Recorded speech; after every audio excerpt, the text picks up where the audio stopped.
questions are being asked after a prominent critic of the Palestinian Authority died early on Thursday morning after he was arrested by Palestinian Authority security forces. 44-year-old Nitzar Banat from the town of Dura near Hebron made his views known in videos he posted on social media in which he accused the Palestinian Authority leadership of corruption and fraud.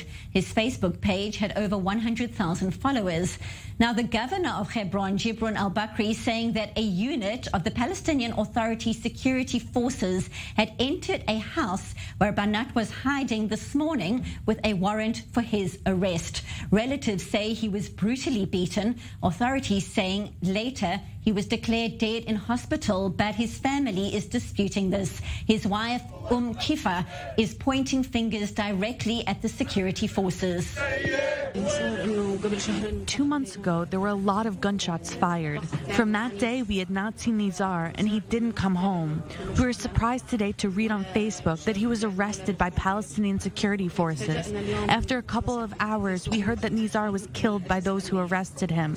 During his arrest, they brutally beat him. He lost consciousness and died on his way to the holding facility.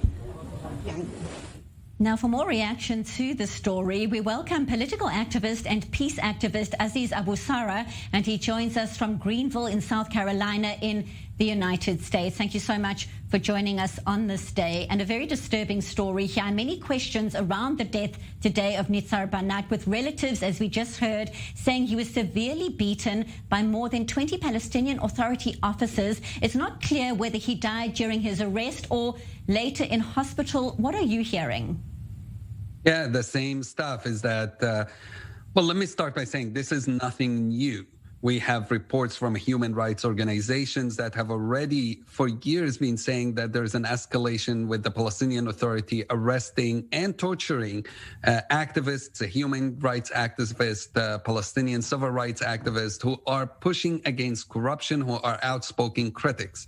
So what happened today, as sad as it is, unfortunately, it is not surprising. And majority of Palestinians are definitely get that what's happening here was a political assassination. This was not just a mistake by a few officers who arrested Nizar. This is a political assassination for somebody who's been a thorn for the Palestinian leadership, who have been I've been following him for quite a long time, an outspoken person against the corruption in the Palestinian Authority. And they have threatened him openly and directly. They have shot at his home. Nobody has been arrested for shooting at his home. He's not, again, the only one who's had their homes being shot at. So it's extremely disappointing to see things heading toward this direction.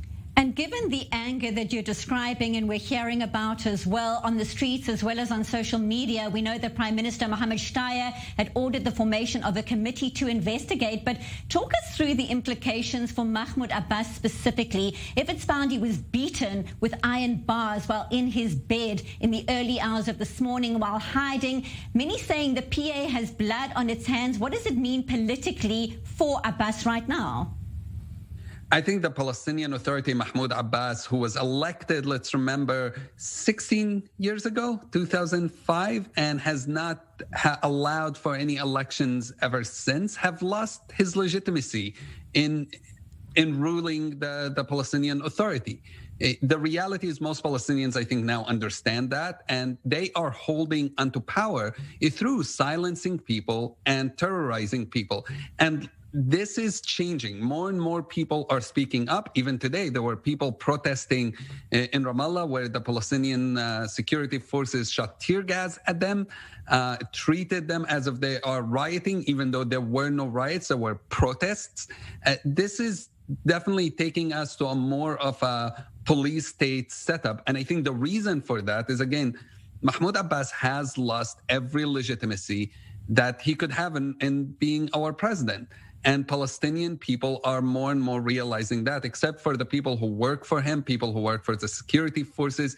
You will not find many people who are fans of him. And I think this is a reason also he canceled the last elections back in May, because he knew his chances of winning are small. And I would add also that puts the responsibility not only on President Abbas, it puts the responsibility on international communities that still treats President Abbas as if he's the legitimate leader, still gives him money despite not being willing to run an election because everyone is afraid that he will lose. But in reality, he doesn't have any legitimacy anymore to be the president of Palestinians. And unless something changes, I think you're going to see more and more people calling for an intifada against the Palestinian Authority than even against Israel, because more Palestinians realizing that our struggle for freedom against the occupation is not going to succeed as long as we have a failed leadership at the helm of our government.